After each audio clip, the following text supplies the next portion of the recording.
पूरा दिन बाकी है, तो लास्ट पे नहीं छोड़ना है, अभी तुरंत एडिट कर लेना है। और क्या क्या करना है वो मैं आपको पूरी चीजें डिटेल बताऊंगा। वीडियो को लास्ट तक जरूर देखना और चैनल को सब्सक्राइब करना मत भूलना, ठीक है। तो सबसे पहले वीडियो को स्टार्ट करते हैं। सबसे पहले आप जेईई मेन के ऑफिशियल वेबसाइट पे जाओगे तो नीचे आपको यहाँ पे दिखेगा correction window for JEE mains 2026 session 2। आपको इसको बिल्कुल क्लिक कर लेना है, ठीक है। इसके बाद में यहाँ पे सर्कुलर भी है, तो आप सर्कुलर भी देख सकते हो। तो सर्कुलर में जल्दी से पहले आपको इन्फॉर्म करता हूँ कि है क्या वो सर्कुलर। तो इस नोटिफिकेशन में बताता है बेसिकली मोर और लेस आपको सिर्फ और सिर्फ यही पॉइंट पे ध्यान ही देना है, ठीक है। मतलब अब जो जेईई मेंस का जो सेशन 1 होने वाला है, सेशन 2 जो होने वाला है, आपको पता है ऑलरेडी डेट्स आउट हो चुके हैं। 2 से 10 अप्रैल तक के बीच में होगा, ठीक है। 2 से 10 अप्रैल के बीच में एग्जाम्स होंगे। तो उसका जो रजिस्ट्रेशन ऑलरेडी क्लोज कर दिया जा चुका है, तो उसका जो आप फॉर्म करेक्शन है, जब उसके अंदर जो फॉर्म्स है उसमें जो कुछ ऐसे डिटेल्स हैं, जैसे आप कैटेगरी चेंज कर सकते हो, ठीक है। जैसे जनरल हो तो जनरल से ईडब्ल्यूएस जा सकते हो, ठीक है। कोई भी कैटेगरी जा सकते हो, एससी एसटी ओबीसी जो आपका एक्चुअल कैटेगरी है, और उसको ये परफॉर्म कर सकते हो, ठीक है। तो ये सब सारी डिटेल्स आप चेक कर पाओगे, लेकिन सिर्फ और सिर्फ आपके पास आज ही भर तक का समय, ठीक है। 11:50 PM तक का, रात 12 बजे से पहले, ठीक है। तो क्या करना है, कैसे करना है, तो ये आप लोग को सबसे पहले ये मैंने सर्कुलर समझा दिया। नेक्स्ट स्टेप है कि सबसे नेक्स्ट इंपॉर्टेंट चीज है कि आप क्या क्या एडिट कर पाओगे। मैं दोनों कैंडिडेट्स की बात करूंगा। पहले कैंडिडेट्स ऐसे होंगे जिनका सिर्फ और सिर्फ बेसिकली जो जनवरी जिन्होंने अटेम्प्ट नहीं दिया था, बेसिकली सिर्फ और सिर्फ अप्रैल अटेम्प्ट दिया था, ठीक है। देन सेकंड कैटेगरी इन बच्चों की होगी जिन्होंने जनवरी भी दिया है अटेम्प्ट और अप्रैल भी अटेम्प्ट दिया है। मतलब ये वो क्या है, ऐसे बच्चे हैं दो बार एग्जाम दे रहे हैं, ये ऐसे बच्चे हैं जिनका अभी अप्रैल वाला फर्स्ट टाइम एग्जामिनेशन होगा, ठीक है। तो इससे रिलेटेड मैं आपको जल्दी से इंफॉर्मेशन देता हूँ कि आप लोग क्या क्या चेंज कर पाओगे। ध्यान से सुनो। अगर आप ऑलरेडी रजिस्टर्ड हो, मतलब कौन से बेसिकली सेकंड टाइम, बेसिकली आप ऐसे बच्चे हो जो कि जनवरी वाला एक पेपर भी जस्ट दे के आए हो, ठीक है, अप्रैल वाले में भी आप लोग देने वाले हो, तो इसके लिए क्या है कि आप ये 9 के 9 चीज को पॉइंट को ध्यान से सुनो। आप कोर्स ऑफ पेपर चेंज कर सकते हो, ठीक है। आपने बीटेक जो के लिए पेपर 1 एग्जाम होता है उसको चेंज कर सकते हो, पेपर 1 दे सकते हो। Then medium of question paper, जैसे आपको पता है समथिंग 14 लैंग्वेजेस में एग्जाम होने वाला है, ठीक है। तो इसमें आप मीडियम ऑफ क्वेश्चन पेपर, आप हिंदी इंग्लिश क्या चूज करना है वो चेंज कर पाओगे। स्टेट कोड ऑफ एलिजिबिलिटी बहुत इंपॉर्टेंट है। अभी आप लोगों का काउंसलिंग स्टार्ट नहीं हुआ है, काउंसलिंग एवरीथिंग विल स्टार्ट, जहां पे आपको होम स्टेट और अदर स्टेट के हिसाब से आपको सीट्स मिलेंगे। तो आपका जो जिस राज्य से आप बिलोंग करते, जिस स्टेट से बिलोंग करते हो उसको चेंज कर सकते हो। Examination cities as per available options, कौन कौन से सिटीज, बहुत सारे, लगभग हर स्टेट में बहुत सारे सिटीज में जेईई मेन का एग्जाम कंडक्ट होता है। तो उसमें आपको कहाँ पे आपको एग्जाम देना है उसको चेंज कर पाओगे। जल्दी से जल्दी आज के आज ये सब कर लो, ठीक है। Then educational qualification details, 10th और 12th की मार्कशीट एवरीथिंग डिटेल्स आप लोग अपडेट कर सकते हो।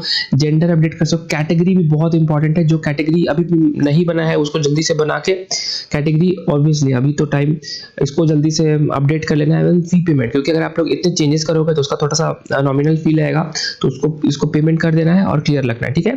देन आइडेंटिटी डिटेल, उनके लिए ऐसे बच्चे भी होंगे जिन्होंने आधार कार्ड से वेरीफाई नहीं किया था, ठीक है। तो उनका क्या है कि वो आइडेंटिटी आधार के थ्रू कर सकते हैं, ठीक है। Will be applicable only after payment of additional fee. तो फाइनल चीज ये है कि आप लोग फी पेमेंट करोगे तभी ये चीज वैलिड होगा, ठीक है। फॉर ऑलरेडी रजिस्टर्ड कैंडिडेट्स, एकदम बिल्कुल बात क्लियर। देन एक ऐसे बच्चे होंगे जो नए बच्चे होंगे जो पहली बार अभी एग्जाम दे रहे हैं सिर्फ और सिर्फ अप्रैल अटेम्प्ट में, ठीक है। वो क्या क्या चेंज कर पाओगे, उनके पास कुछ और ऑप्शन, जस्ट लाइक हम लोग ने लास्ट जो जनवरी में जो जेईई मेंस में आप फॉर्म को अपडेट किया था उसी के जैसा सिमिलर ये है कि आप लोग इन पांचों में से पांचों चीज आप चेंज नहीं कर सकते हो। ध्यान से सुनो। मोबाइल नंबर चेंज नहीं कर पाओगे, ईमेल एड्रेस दिया था चेंज नहीं कर पाओगे, जो एड्रेस दिया था वो नहीं कर पाओगे, इमरजेंसी कांटेक्ट डिटेल्स दिया था अपने पापा का अपने मम्मी का जिनका भी, उनका चेंज नहीं कर पाओगे। और जो आपको पता है कि रजिस्ट्रेशन करते समय हम लोग को ऑन द स्पॉट एक फोटो खींचना होता है, लाइव फोटो जिसे बोलते हैं, उसको भी आप लोग अपडेट नहीं कर सकते हैं, ठीक है। आप क्या क्या अपडेट कर सकते हैं एकदम ध्यान से सुनिए। या तो अपना सिर्फ और सिर्फ अपना नाम चेंज कर सकते हो, या तो अपने पिताश्री का नाम चेंज कर सकते हो, नहीं तो अपनी माताश्री का नाम चेंज कर सकते हो। इसमें से समझो कि आप 3 में से कोई एक चीज चेंज कर पाओगे, ठीक है। और जस्ट लाइक अदर जो है, जो हम लोग ने अभी देखा जनवरी अटेम्प्ट भी दिया था फर्स्ट लाइक कैंडिडेट्स ने, आप लोग इसमें से भी कोई भी ये कुछ चेंज कर सकते हो। Educational qualification details, 10th 12th के आप कुछ डिटेल्स चेंज कर सकते हो, ठीक है। स्टेट कोड ऑफ एलिजिबिलिटी, मान लो आप छत्तीसगढ़ से हो, आप मध्य प्रदेश से हो, इसका झारखंड, राज्य, केरला, तमिलनाडु, कहाँ से भी हो, आप स्टेट कोड जहां से बिलोंग करते हो, जहां से 12th दे रहे हो उसको यहाँ पे डाल देना, ठीक है। डेट ऑफ बर्थ क्या है भाई, वो बिल्कुल बहुत बड़ा इंपॉर्टेंट चीज़ है, इसको भी चेंज कर सकते हो, ये पिछले वाले केसेस कैंडिडेट्स के लिए नहीं था।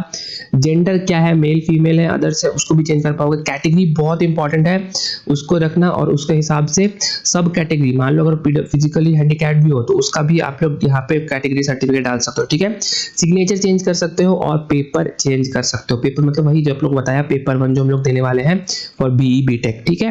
क्लियर, कोई डाउट नहीं है इसमें, ये सब सारी चीजें चेंज कर सकते हो। देन इसमें से क्या है कि आपका जो एड्रेस जो था, जैसे कि आपको बताया कि प्रेजेंट और परमानेंट एड्रेस जो है वो बेसिकली उसके हिसाब से एग्जामिनेशन सिटी आपकी सिलेक्ट होगी। मतलब आप जहां से बिलोंग करते हो वहां के ही अगल बगल आप चाहो तो एग्जामिनेशन सिटी दे सकते हो, और मीडियम ऑफ एग्जामिनेशन जो आपको लैंग्वेजेस बताया वो भी आप लोग को अलाउड है, ठीक है। क्लियर, कोई दिक्कत नहीं। और जस्ट लाइक सिमिलर तो प्रीवियस केस, मान लो ऐसे बच्चे हैं जो इन्होंने आधार से रजिस्टर नहीं कराया है तो वो आधार से रजिस्टर कर सकते हैं, ठीक है। बिल्कुल कोई डाउट नहीं है, ठीक है। यहाँ तक तो हम लोग का स्टेप 1 था, मतलब आप लोग क्या क्या एडिट कर सकते हो, आपको अब कोई डाउट नहीं होगा, ठीक है। नेक्स्ट पॉइंट क्या है कि हाउ टू एडिट, मतलब हाउ कैन यू एडिट, ये जो नेक्स्ट क्वेश्चन है इसको जल्दी से समझ लो, और बिल्कुल जैसे बताया कि अभी के अभी इसको रेक्टिफाई कर लो। जब वीडियो देख रहे हो वीडियो पूरा देखो, ठीक है, और उसके बाद जाकर के तुरंत पोर्टल पे जैसे सिखा रहा हूँ वैसे करो, और पूरा अपना जो जो रिक्वायरमेंट है उसको चेंज करके अपडेट कर लो, ठीक है। हाउ टू एडिट कैसे करेंगे, बिल्कुल सेम टू सेम प्रोसेस है, जैसे कि आपको यहाँ पे नीचे दिख रहा है correction window for JEE Main 2026 is live, मतलब आपको jeimain.nta.nic.in के वेबसाइट पे जाना है, स्टेप नंबर 1। स्टेप नंबर 2 है करेक्शन विंडो को यहाँ पे क्लिक करना है, ठीक है। क्लिक करना है तो आपका ये कुछ ऐसा पेज खुल जाएगा। तो इस पेज में आपका यहाँ जो बटन दिख रहा है, यहाँ पे लॉगिन वाला बटन, ऑलरेडी रजिस्टर्ड कैंडिडेट, क्योंकि जितने कैंडिडेट्स हैं उनका रजिस्ट्रेशन ऑलरेडी कंप्लीट हो चुका है। जो 25 तारीख तक जिनको रजिस्ट्रेशन करना था, 25 फरवरी 2026 तक, उन्होंने ऑलरेडी रजिस्टर कर दिया है, तो उसको रजिस्ट्रेशन करके यहाँ पे डालो, लॉगिन करो, ठीक है। और उसके बाद इस डिटेल्स को फिल करो, क्योंकि आपने रजिस्ट्रेशन कर लिया है तो एप्लीकेशन नंबर और पासवर्ड ये दोनों आप लोग को ऑलरेडी पता होगा। यहाँ जो कैप्चा दिख रहा है हर बार चेंज होगा, इसको जल्दी से यहाँ पे अपडेट कर देना। फॉर एग्जांपल यहाँ पे मैं देख रहा हूँ यहाँ पे 09224 भी लिखा है, इसको करके अपना पूरा एप्लीकेशन नंबर पासवर्ड डाल के यहाँ पे लॉगिन मार देना, ठीक है। तो इसके बाद क्या है, इसके बाद ऊपर की पीछे की ये सारी सेव रहेंगी, तो यहाँ पे लोग लॉगिन कर पाओगे। उसके बाद आपको यहाँ पे अपना एप्लीकेशन नंबर दिखेगा, ठीक है। तो ये इंटरफेस कहीं ना कहीं सिमिलर ही है, कोई दिक्कत की बात नहीं है। तो आपको यहाँ पे नेक्स्ट नीचे एक बटन दिख सकता होगा करेक्शन इन एप्लीकेशन फॉर्म, इसको एकदम बिल्कुल क्लिक कर देना है, ये आपका ओवरऑल पेज खुल जाएगा। इसमें correction in application form click करोगे, उसके बाद आपको एक नेक्स्ट डायलॉग बॉक्स खुलेगा, करेक्शन इन एप्लीकेशन फॉर्म, फिर से इसको क्लिक कर देना है। इसको आराम से धीरे धीरे करके सारे प्रोसेस को फॉलो करते जाना है, ठीक है। तो यहाँ पे आप फॉलो करोगे तो आपको बेसिकली दिखेगा कि इतनी सारी चीजें हैं जो अभी अवेलेबल है, contact details, personal, disability, identity, ठीक है। तो उसके हिसाब से आपका जो एप्लीकेशन नंबर जो भी यहाँ पे दिख रहा होगा, इसको आके करके बारी बारी करके सारी चीजें जो जो आप लोग को रिक्वायर्ड है वो आप लोग चेंज करोगे, ठीक है। जैसे यहाँ पे जो जो आप चेंज नहीं कर सकते हो ऑब्वियसली उसमें यहाँ पे पूरा ब्लैंक बटन दिखेगा, मतलब आप उसको चेंज नहीं कर पाओगे, है ना, तो वो डिसेबल्ड रहेगा। लेकिन जो जो इनेबल्ड रहेगा उसको आप चेंज कर सकते हो, जो जो रिक्वायरमेंट है उसको भी कर देंगे। डेट ऑफ बर्थ आपको जैसे पता है कि जो ऐसे बच्चे हैं जो सेकेंड टाइम में, मतलब बेसिकली अप्रैल उनका पहला अटेम्प्ट होने वाला है, तो वो डेट ऑफ बर्थ चेंज कर पाएंगे, ठीक है। तो उनके लिए ये ऑप्शन रहेगा। लेकिन ऐसे बच्चे जो जनवरी में ऑलरेडी एग्जाम दे चुके हैं तो उनके लिए ये बटन है वो डिसेबल्ड रहेगा, क्योंकि उसका तो ऑलरेडी रिजल्ट बन चुका है फर्स्ट सेशन का, तो कोई दिक्कत की बात नहीं है, ठीक है। तो उसी तरह से जेंडर वेंडर भी आप चेंज कर सकते हो। अगर आप लोग पहली बार एग्जाम दे रहे हो तो कैटेगरी चेंज कर सकते हो दोनों केसेस में, चाहे आप जनवरी में दे रहे हो या चाहे अप्रैल में, पहला अटेम्प्ट है या दूसरा अटेम्प्ट, ठीक है।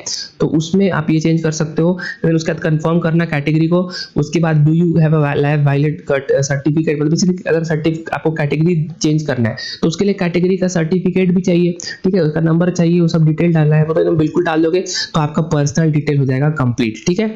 नेक्स्ट है क्या, disability detail. Obviously personal detail में कुछ और चीजें हैं कि आपका रेसिडेंस क्या है, देन आपको mode of preparation, qualifying examination, ये सबको क्लिक करके जहाँ पे कैप्चा आ रहा है उसको यहाँ पे फिल कर देना और यहाँ पे नेक्स्ट कर देना। तो आपका क्या है, यहाँ पे पर्सनल डिटेल फिल हो जाएगा, ठीक है, पर्सनल डिटेल फिल हो जाएगा। उसका क्या करोगे, डिसेबिलिटी डिटेल में आओगे, जैसा कि आपको बताया।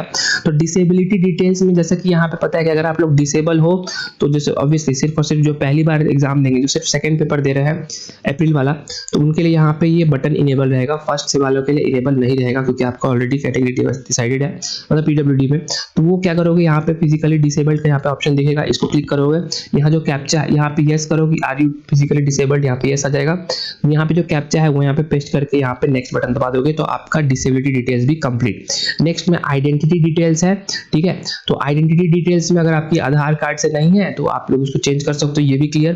देन रजिस्टर ऑफ आईडी भी हटाओ, फिर एग्जामिनेशन सिटीज भी चेंज कर सकते हो, ठीक है। तो जैसे कि आपको बताया कि 3 हम लोग को लगभग 4 ऑप्शंस मिलता है ना, 1 2 3 4। तो उसमें आप अपना ऑप्शंस डालना कि मेरे को यहाँ पे 1 चाहिए, दूसरा चाहिए, तीसरा चाहिए, चौथा ऑप्शन चाहिए। लेट्स से मेरे को पहला ऑप्शन पटना चाहिए, ठीक है, तो मैं पटना डाल दूंगा। देन सेकंड ऑप्शन मेरे को कोची चाहिए, मतलब ठीक है इतना दूर तो नहीं जाएगा क्योंकि कोची तो केरला में है, पटना बिहार में।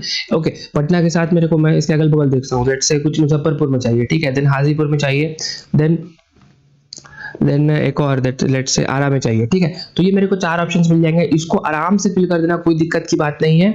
और उसके बाद इसको भी नीचे जाके नेक्स्ट दबा के क्लियर करके एग्जामिनेशन सिटी को भी कंप्लीट कर लेना, ठीक है, क्लियर। देन उसके बाद क्या करना है, उसके बाद करना है कि जो बाकी सारी चीजें इसको तो आप ओके कर दोगे तो ये क्लियर हो जाएगा। उसके बाद करोगे एग्जामिनेशन सिटीज के बाद जितने सब पीछे की डिटेल्स है जो आप लोग चेंज करना चाहते हो, और जैसे कि आपको बताया कि सिग्नेचर आप लोग अप्रैल वाले बच्चे चेंज कर पाओगे, ठीक है। देन उसके बाद फोटोग्राफ करेक्शन नॉट अलाउड है, ठीक है। उसके 10th 12th भी आप चेंज कर सकते हो, तो इसको चेंज कर सकते हो, ठीक है। तो इसको करके आप फाइनली सेव एंड नेक्स्ट दबाओगे तो आपका काम हो जाएगा।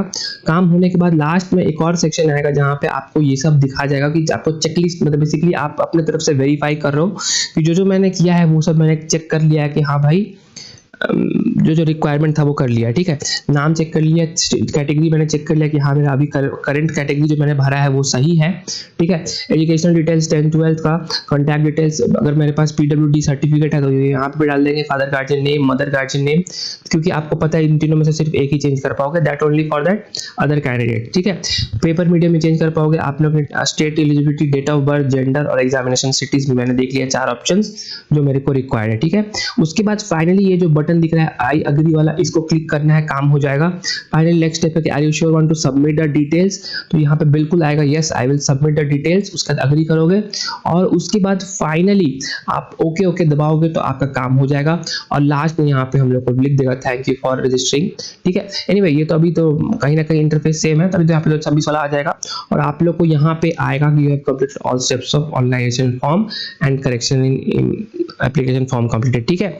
तो ये एक और बात है। तो फाइनली आप लोग इसके बाद ये लैगलॉग बॉक्स आ सकता है कि do you have made the changes in application form successfully, then confirmation page download कर लेना, आपका काम हो जाएगा, ठीक है।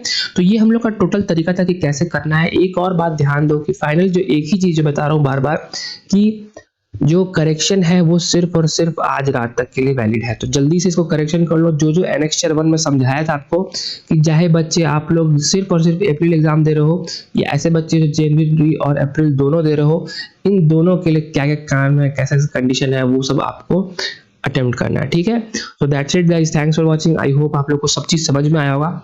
बिल्कुल अच्छे से एग्जाम दो, टाइम कम है लेकिन इनफ है ना, रिवीजन के लिए इनफ टाइम है, तो बिल्कुल अभी बोर्ड्स पे ध्यान देना, कुछ समय दे सकते हैं, उसके बाद आगे की चीजों पे भी फोकस करते हैं, ठीक है।